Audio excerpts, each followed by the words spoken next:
Gloria a Dios. Bien, bienvenidos a esta emisión que, entre otras cosas, nunca le hemos puesto nombre a este medio, a este tiempo, nunca le hemos puesto nombre. Bueno, puede ser un tiempo con la palabra, con el apóstol Juan Carlos San Juan, ¿no? En días pasados estamos hablando de algo que se llama tradiciones. Tradiciones y la serie le he llamado protestantes, porque se supone que nosotros como cristianos debemos protestar, no como todo el mundo protesta, sino protestar por aquellas cosas que la gran mayoría de las personas tienen como si fuera natural o si fuera normal. Dice, la Escritura dice que debemos reprender las obras infructuosas de las tinieblas, que no participemos en ellas, más bien reprenderlas. Esa es una de las cosas que generalmente a veces nosotros cuestionamos, que la gran mayoría de las personas cristianas no protestan frente a situaciones que van en contra de la palabra de Dios. Hay en la Escritura un texto que está en Marcos capítulo 13, hablando de cómo se viola la palabra del Señor por las tradiciones. Cuando habla en el verso 12, precisamente con relación a la ofrenda que los judíos debían dar a sus padres, cómo eran tan hipócritas que utilizaban algo que se llamaba corbán para librarse de atender a sus padres. Es como si en el día de hoy dijéramos, no, es que yo tengo que dar diezmo, y porque tengo que dar diezmo a la iglesia no puedo ayudar a mis papás. Ya, ese sería más o menos el comparativo con los judíos del Antiguo Testamento. Pero eso no es lo que quiero hablar sobre la honra de los padres, no, ya yo hablé sobre eso el domingo.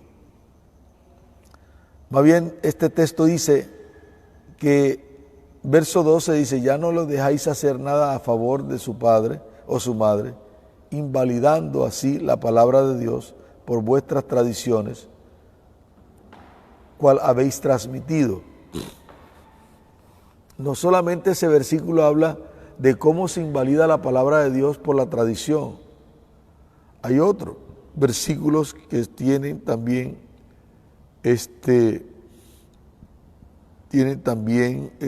algunas, en otras ocasiones,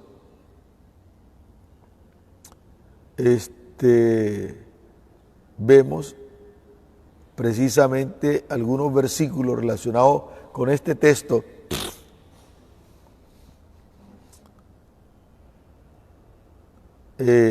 podía invalidar la efectividad de la palabra. Que en la práctica, ¿qué es lo que estoy viendo?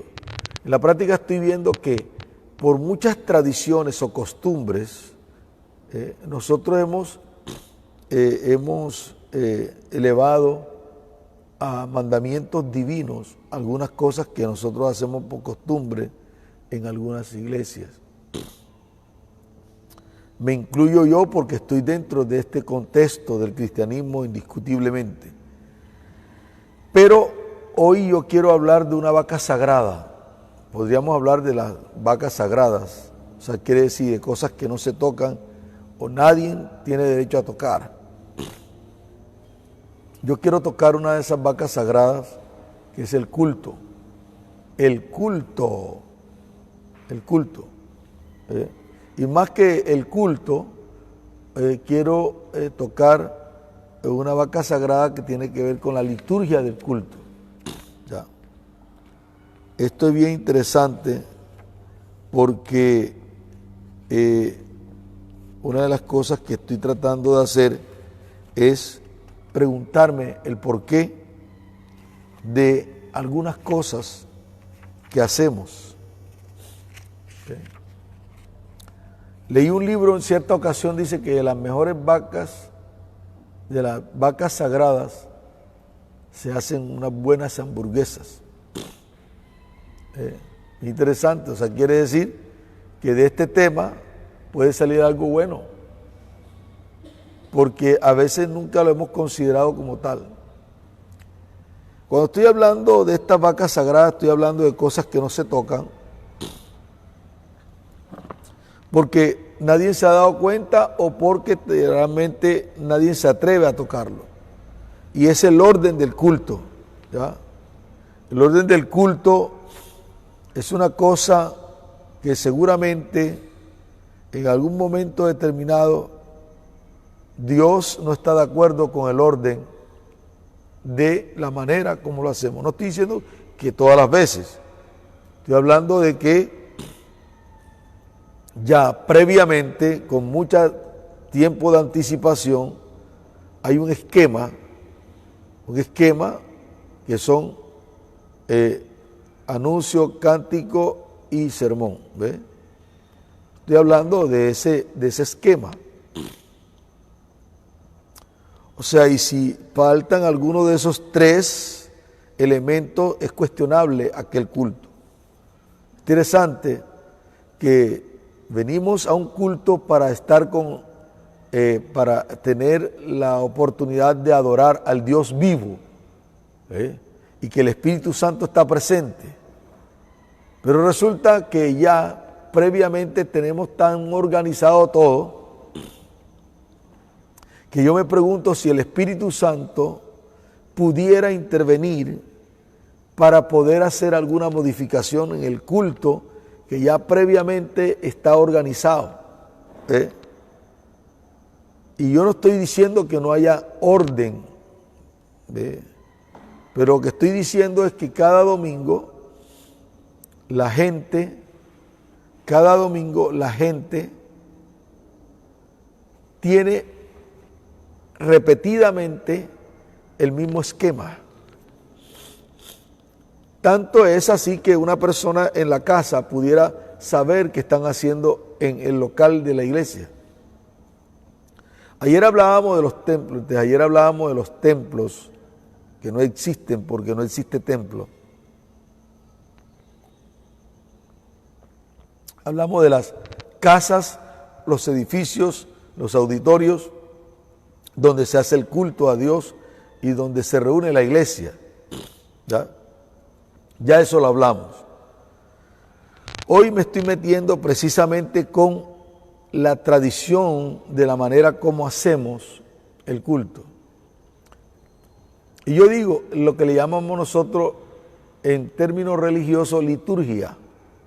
El orden de 1, 2, 3, 4, 5 y no hay forma de cambiar eso. Y si las personas que están dirigiendo lo llegasen a cambiar, se meterían en tremendos graves problemas con los pastores o con los líderes. Se supone que el culto debe ser dirigido por el Espíritu Santo. Que nosotros tengamos un orden previamente no quiere decir que no permitamos que el Espíritu Santo nos dirija a tocar algunas músicas diferentes a las que ya habíamos escogido.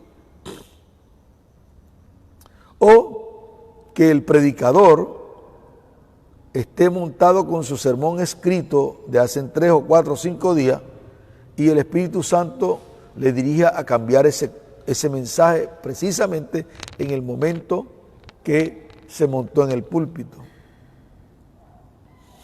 ¿Me comprende? A eso me refiero.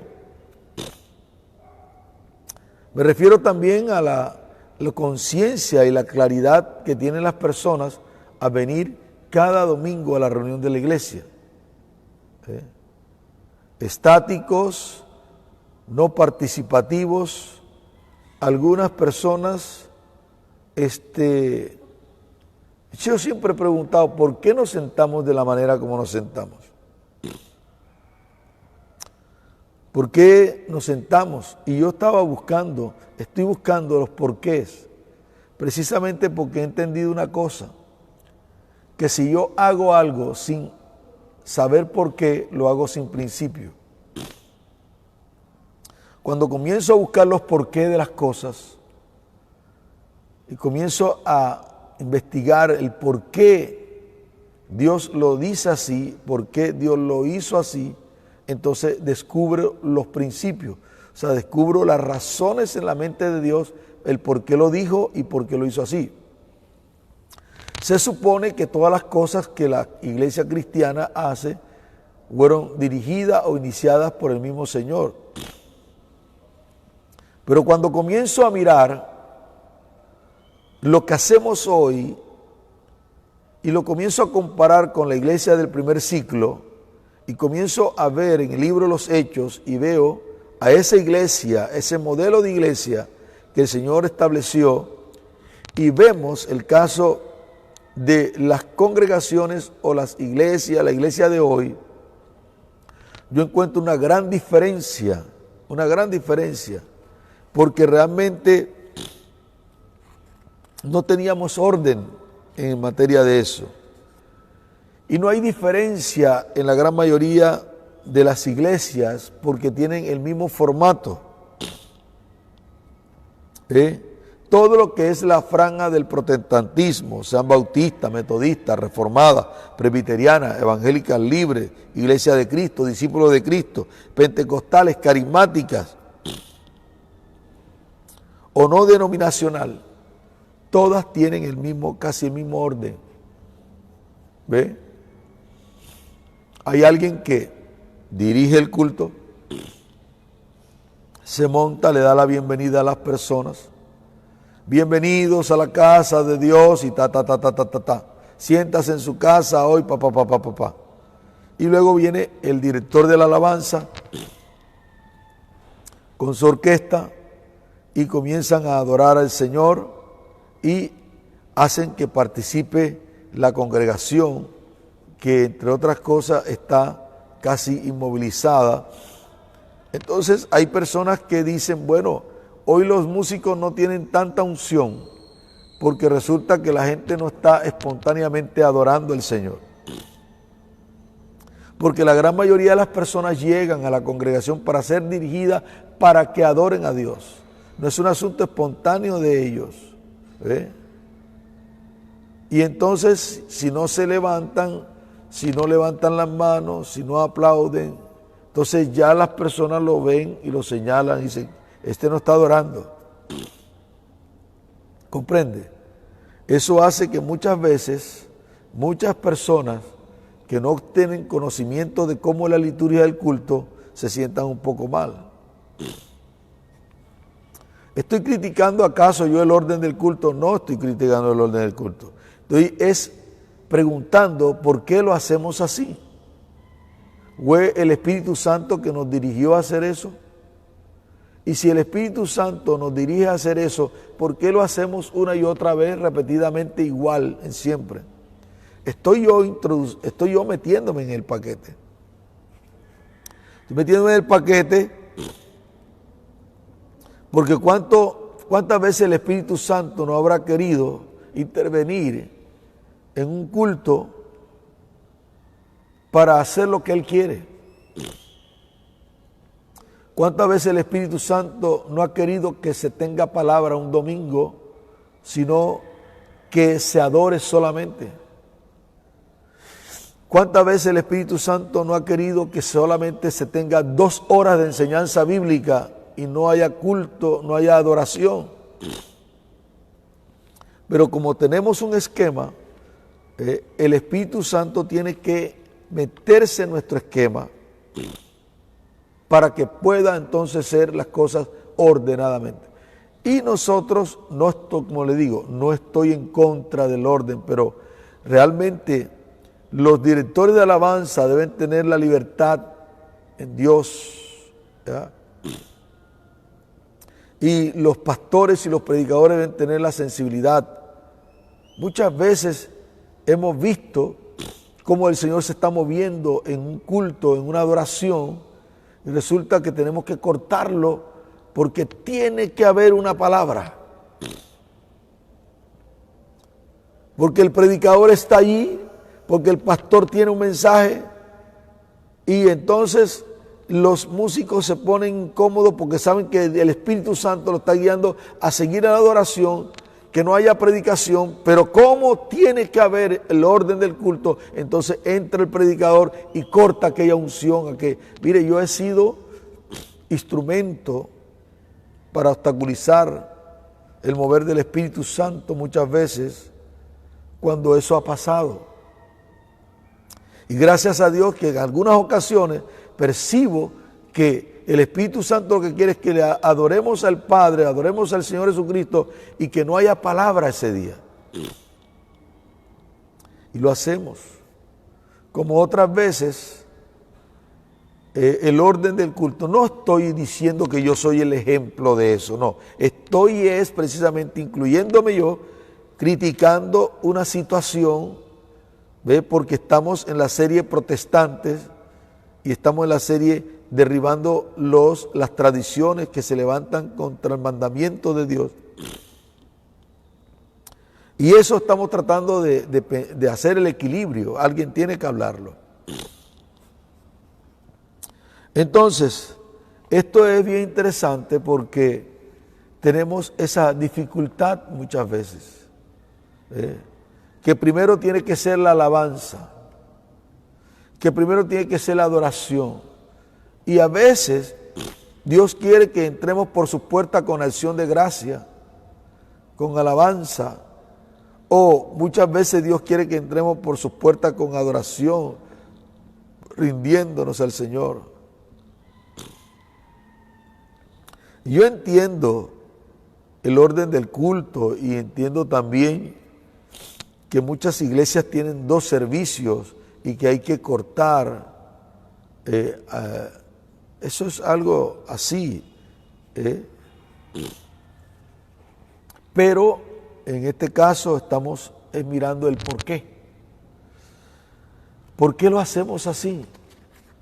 ¿Por qué tiene que ser primero la alabanza? ¿Por qué tiene que ser primero los cánticos rápidos? ¿Será que es la verdadera motivación de los cánticos rápidos al principio del culto es guiado por el Espíritu Santo?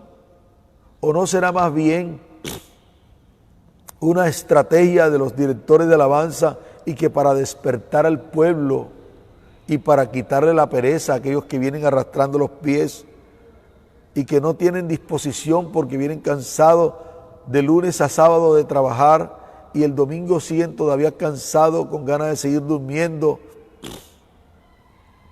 ¿Será que será guiado por el Espíritu? O sea, ¿cuál es la razón? Aquí yo no estoy cuestionando las acciones, estoy cuestionando los por qué. Porque los por qué es lo que nos lleva a tener una base sólida de principios. Y a veces hacemos las cosas sin principios. A veces vamos a la iglesia sin principios.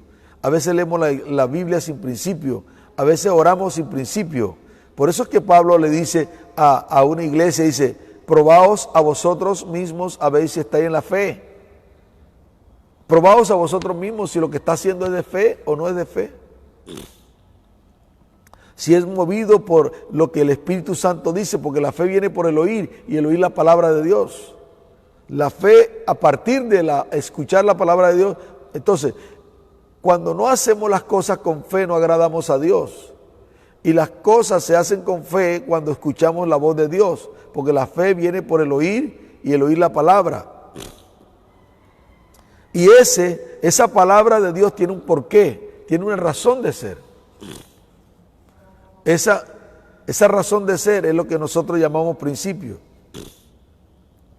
En cierta ocasión, una muchacha se casó y estaba pasando su primer Thanksgiving, que es la acción de gracia. En los Estados Unidos hay una celebración que se llama el Día del Pavo o Día de Acción de Gracia. Y esta muchacha, cuando llegó el pavo, lo partió por la mitad para asarlo. Y el muchacho se quedó extrañado porque era la primera vez que estaba con un Thanksgiving con ella, una acción de gracia. Dice, pero ¿por qué partiste el pavo por la mitad? Yo quería asarlo completo. Dice, no sé, yo aprendí a asar el pavo por la mitad, así partido por la mitad. Así aprendí de mi mamá. Y fueron donde la mamá y le preguntaron, mamá, ¿por qué es que partes el pavo por la mitad? Y entonces ella dijo, no sé, yo aprendí así de tu abuela, de mi mamá. Y fueron donde la abuela y le preguntaron, abuela, ¿por qué usted parte el pavo por la mitad? Y ella le dijo, mijos, verdaderamente les quiero decir, anteriormente no habían hornos tan grandes como lo hay ahora. Yo tenía un horno pequeño, y como tenía un horno pequeño, el pavo no entraba para asarse todo, y tenía que partirlo por la mitad. Entonces, esa es la razón por la cual parto el pavo por la mitad. Lo que yo noto en esta historia, que es verídica, es que por 3 generaciones hicieron la misma cosa sin saber por qué. La mamá y la hija ahora estaba repitiendo la historia sin saber por qué.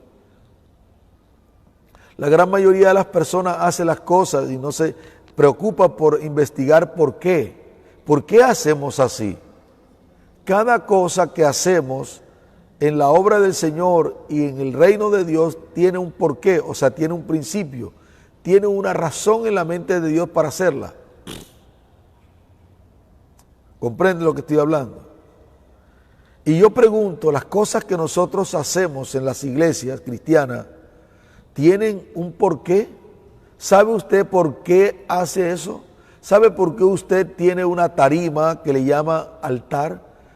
¿Sabe usted por qué tiene unas sillas mirando solamente hacia el altar? ¿Sabe usted por qué hace el culto de la manera como lo hace? ¿Y de dónde usted aprendió eso? Porque usted reproduce lo que usted ve. Usted es producto del ambiente en que se ha criado. Y repetimos la historia, repetimos las cosas una y otra vez y nunca nos preguntamos por qué. ¿Qué piensas tú, Espíritu Santo, acerca de lo que estoy haciendo? Porque puede ser, a veces nosotros hacemos la liturgia del culto armada de tal manera para más bien acomodar a la pretensión de la gente antes que adorar a Dios. Tanto es que si una persona se pasa un poco más de tiempo, si el culto le corresponde 45 minutos al predicador y el predicador de veras de parte del Espíritu Santo se lleva 1 hora y media, ese día más de una persona se enoja. ¿Qué culto tan largo? La pregunta mía es, ¿vamos al domingo a la iglesia para entretenernos? ¿O porque no tenemos nada que hacer y no queremos quedarnos en la casa aburridos y es mejor entretenimiento en la iglesia que en la casa? O sea, esa es una de las preocupaciones, cómo las tradiciones se están invalidando y haciendo nula el poder de la palabra, porque la palabra la invalidamos por las tradiciones. A eso me refiero. Gente que va al culto arrastrando los pies y llega 30 minutos antes porque no le gusta no le gusta la alabanza, o no le gusta al cantor, o no le gusta a los salmistas, o no le gusta el coro, y dice, mejor yo llego cuando van a la palabra.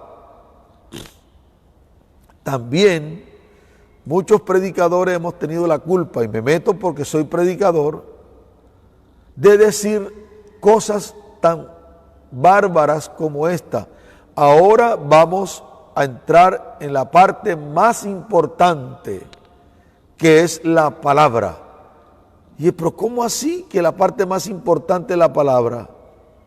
Si la adoración tiene la misma el mismo peso de la palabra. Esa acción del pueblo a adorar a Dios está fundamentado en uno de los primeros mandamientos. Amar al Señor sobre todas las cosas. Adorar al Señor con tu mente, con tu alma. Ahora, ¿estás diciéndome tú que la palabra es más importante que el tiempo de la adoración? Pareciera entonces que todo el escenario y toda la liturgia estuviera armado para que aparezca la estrella del día, el predicador, el pastor, la pastora, para que aparezca. Todo está armado para que le demos la prominencia a la palabra. Por eso es que estamos así como estamos. Porque la predicación de la palabra no es más importante que la adoración. Y por ese concepto que está en la mente de la gente, mucha gente no llega a la reunión de la iglesia en el momento que empiezan todos a adorar, porque no consideran esa parte como importante. No consideran la adoración y la expresión a Dios en adoración, no lo consideran importante porque consideran lo más importante es la palabra.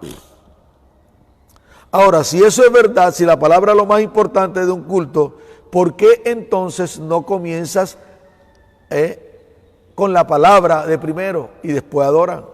Para que la gente diga, oh wow, estoy adorando porque Dios me habló en el día de hoy. ¿Comprende? Entonces a veces somos inconsistentes en estas materias de adoración y realmente es preocupante porque sencillamente muchas veces no estamos caminando de acorde a lo que creemos. Es preocupante eso. Ahora, ¿cómo lo hacía la iglesia primitiva? La iglesia primitiva o la iglesia del primer siglo se hacía de manera diferente a como lo hacemos hoy. Era un poco más espontáneo. Yo recuerdo algunos años atrás cuando empecé en la iglesia Hermanos en Cristo, a la cual todavía pertenezco, ya van 36 años de estar allí, nunca me he apartado y hasta el día de hoy, aunque soy pastor en otra congregación, yo todos los meses voy a esa iglesia que es mi iglesia de nacimiento. Oiga bien, sería muy bueno considerar lo que dice 1 Corintios capítulo 14, 1 Corintios capítulo 14, Corintios 14, del 1, del versículo 1 al versículo 33. Todas estas cosas que ocurren en el culto también ocurren en la internet. Son pocas las personas que entran a escuchar la palabra, yo sé, a veces porque están corriendo, porque van para sus trabajos. Pero aun cuando están en la tranquilidad de su casa, posteriormente, cuando escuchan mensajes confrontativos, no los quieren escuchar. En 1 Corintios capítulo 14, del 1 al 33, habían cosas tan espontáneas como esta, por ejemplo. Seguid el amor, verso 1, y procurad los dones espirituales, pero sobre todo lo que profeticéis. Porque el que habla en lengua no habla a los hombres. Ese es otro temita esa es otra vaca sagrada que nos vamos a comer. Vamos a hacer unas buenas hamburguesas de esa vaca sagrada de las lenguas, del hablar en otras lenguas. Y de hecho no quiere decir que no hablemos en lengua, sino que tiene un orden. Porque el que habla en lengua no habla a los hombres, sino a Dios, pues nadie le entiende, aunque por el Espíritu habla misterio. Pero dice, pero el que profetiza habla a los hombres para edificación, exhortación y consolación. Dice, mire la manera como lo hacía. El que habla en lengua extraña a sí mismo se edifica, pero el que profetiza edifica a la iglesia. Así que quisiera que todos vosotros hablaseis en lengua, pero más que profeticeis, porque mayor es el que profetiza que el que habla en lengua, a no ser que lo interprete para que la iglesia reciba edificación. Ahora pues, hermanos, si yo voy a vosotros hablando en lenguas, ¿qué os aprovechará si nos hablaren con revelación? Si no nos hablaren con revelación o con ciencia o con profecía o con doctrina. Ciertamente las cosas inanimadas producen sonido, como la flauta, la citarra, si no dieren distinción de voces. ¿Cómo se sabrá lo que se toca con la flauta o con la citarra? Y si la trompeta diere sonido incierto, ¿quién se preparará para la batalla? Así también vosotros, si por las lenguas no dieres palabra bien comprensible, ¿cómo se entenderá lo que decís para que habléis, porque habláis al aire? Tantas clases de idiomas hay seguramente en el mundo y ninguno de ellos carece de significado. Pero si yo ignoro el valor de las palabras, seré como extranjero para el que habla, y el que habla será como extranjero para mí. Así también vosotros, pues, que anheláis dones espirituales, procurad abundar en ellos para edificación de la iglesia. Porque si yo oro en lengua desconocida, mi espíritu ora, pero el entendimiento queda sin fruto. ¿Qué pues?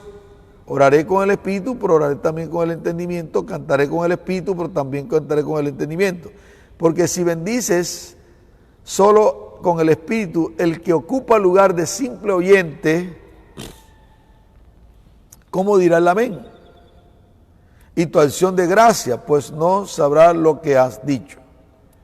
Porque tú a la verdad bien das gracias, pero el que otro es edificado. O sea, quiere decir que si alguno está hablando, te estoy hablando no de las lenguas, sino de la manera espontánea como la gente tiene la libertad para decir amén.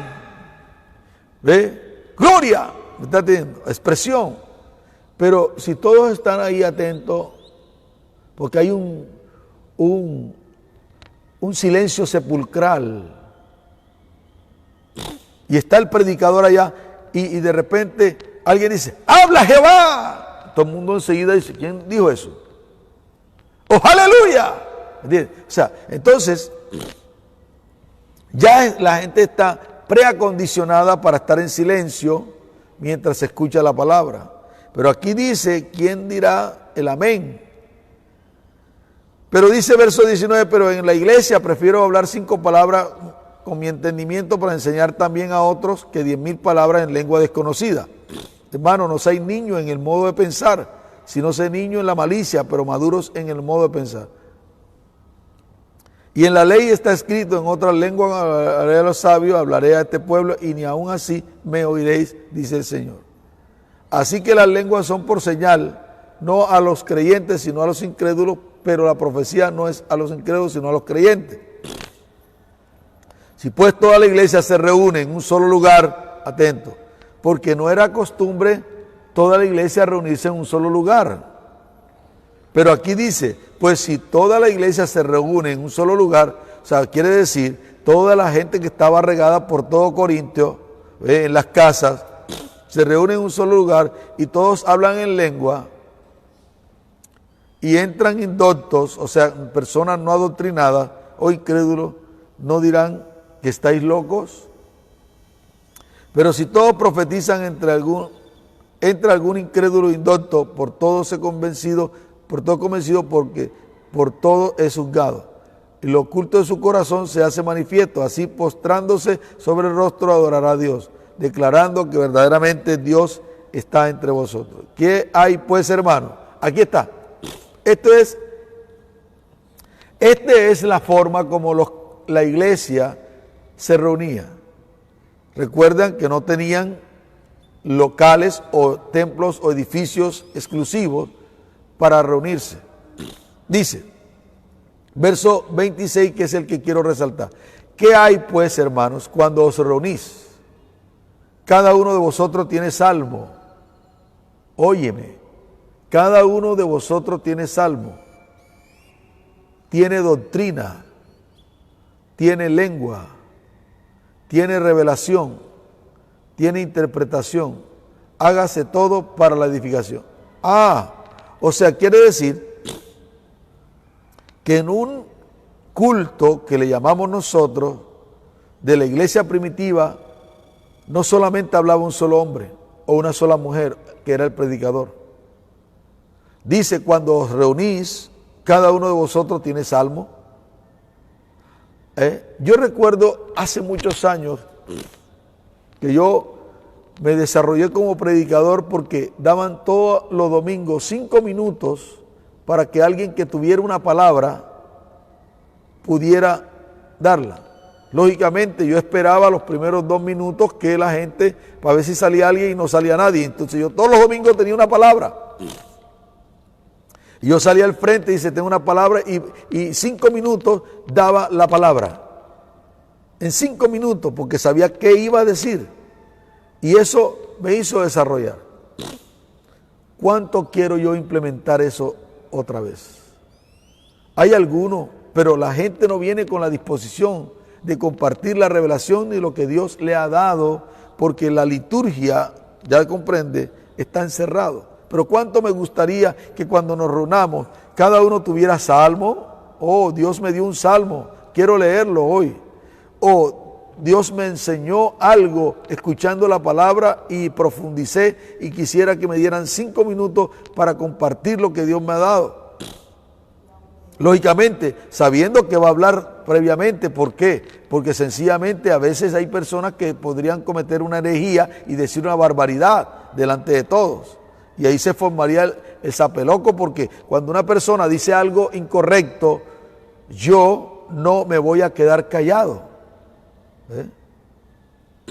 Y voy a corregir inmediatamente, porque si yo dejo que una persona diga cosas como por ejemplo una palabra profética, he aquí, ustedes no me conocen, yo enseguida me paro y digo, no lo conocerás tú. Así, no importa que pase de maleducado, pero yo, no lo conocerás tú, pero yo conozco al Señor. Esa falta de respeto, el Señor no dice eso, ¿me entiendes?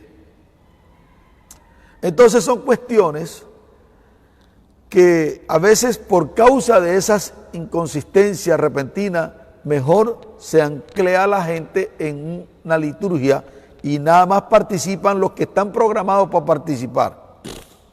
Pero ¿cuánto le gustaría al Señor que hubiera más participación, que la gente viniera con la disposición de participar con salmos, con doctrina, si tiene una lengua? Oh, gloria a Dios, hermano, mire, el Señor me dio unas lenguas nuevas.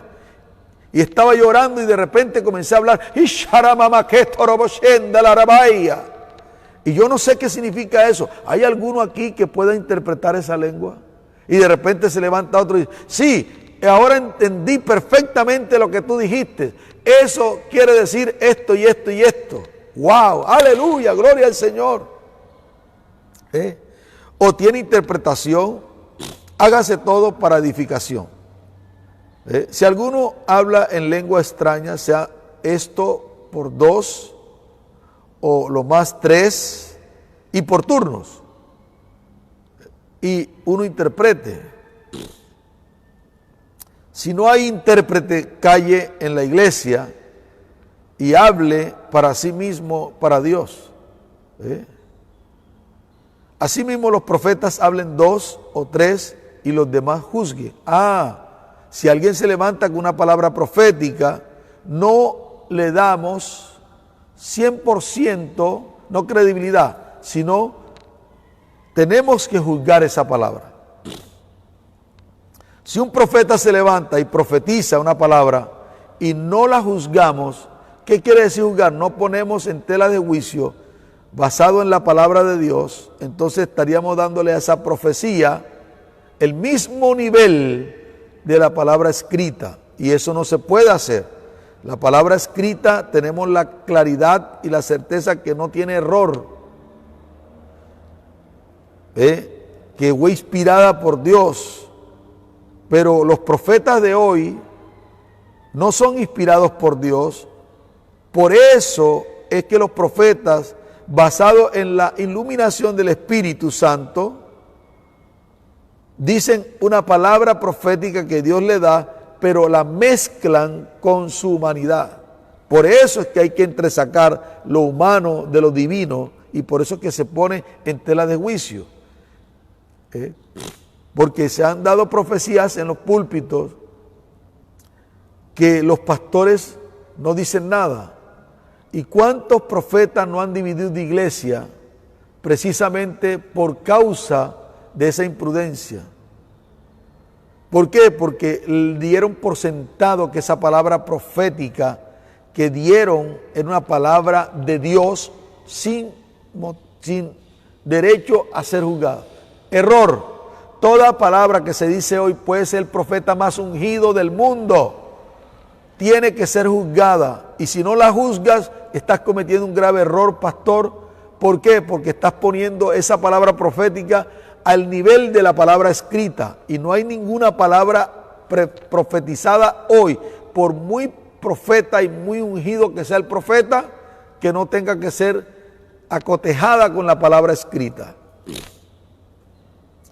Entonces, ¿qué hacemos? Ok, se dio una palabra profética, paremos un momento. ¿Qué dicen los ancianos de esta palabra profética? Inmediatamente vienen los ancianos, los de doctrina, y dicen, bueno, esta palabra concuerda con lo que dice la Escritura, tal.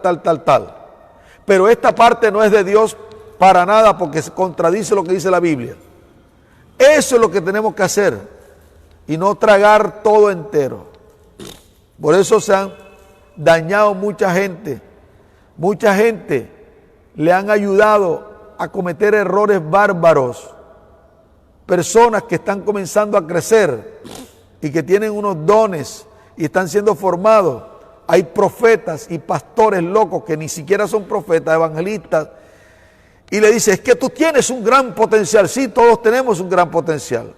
Y le dan una palabra profética, Dios te está llamando al pastorado. Y ahí inmediatamente ese recién nuevo convertido lo que hace es que se llena de orgullo y ya no escucha a su pastor, porque una persona vino y le dio una palabra profética demoníaca y lo sacó del proceso, de Dios y de su destino profético en ese cuerpo local.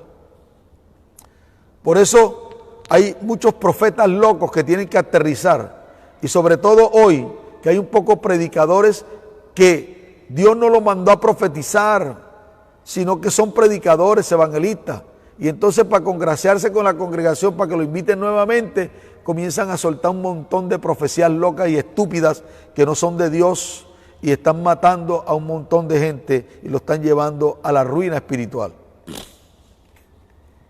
Entonces, aquí está cómo los santos participaban. Yo pienso que debemos volver a la esencia y que el culto no sea compuesto solamente de anuncio, de la alabanza y la adoración y el sermón y la bendición pastoral después, sino que le demos espacio para testimonios, para que la gente pueda compartir si recibió alguna cosa del Señor, para volver otra vez a la esencia. Y ya para terminar, quiero que busquemos en Hebreos capítulo 10, versículo 25. Hebreos 10, 25. Estamos matando una vaca sagrada para hacer una buena hamburguesa.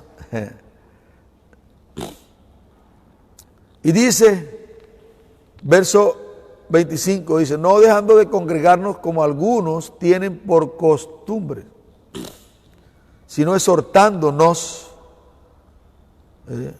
y tanto más cuanto veis que aquel día se acerca. Hace un tiempo estuve en una congregación que me pareció muy interesante en la manera como ellos hacían, que después del culto y adoración, todos los discípulos se reunían con sus padres espirituales o mentores, con el propósito de hacer feedback, de preguntarle a ellos, y esa era parte de la reunión. ¿Qué entendieron de la reunión? ¿Qué entendieron de la palabra? Y ahí esos mentores se reunían, yo me quedé maravillado con eso. ¿Por qué? Porque no dejaban que la palabra llegara y que la persona interpretara así a la topa tolondra, sino que los líderes de alguna manera ayudaban a las personas a comprender qué te pareció la palabra, cómo te hizo efecto la palabra, qué cosas prácticas Dios está diciéndonos, y eso me pareció interesante. De seguro, si el Señor nos permite, mañana nuevamente estaremos compartiendo más sobre esta vaca sagrada que es el culto y la liturgia del culto. Señores, bendiciones para todos. No se olvide, no se olvide de dar like y compartir esto. Mándeselo a algún pastor, porque estas enseñanzas precisamente tratan de desempolvar las verdades escondidas en la palabra de Dios para nuestro día de hoy. Bendiciones, que pasen un buen día o que pasen un resto de noche maravillosa, si lo está viendo en el día o lo está viendo en la noche. Bendición. YouTube, también tenemos un canal donde tú puedes ir allí, Apóstol Juan Carlos San Juan, darle suscríbete y darle a la campanita, así cuando subamos un video, de seguro que lo vas a estar viendo. Bendiciones, nos vemos mañana.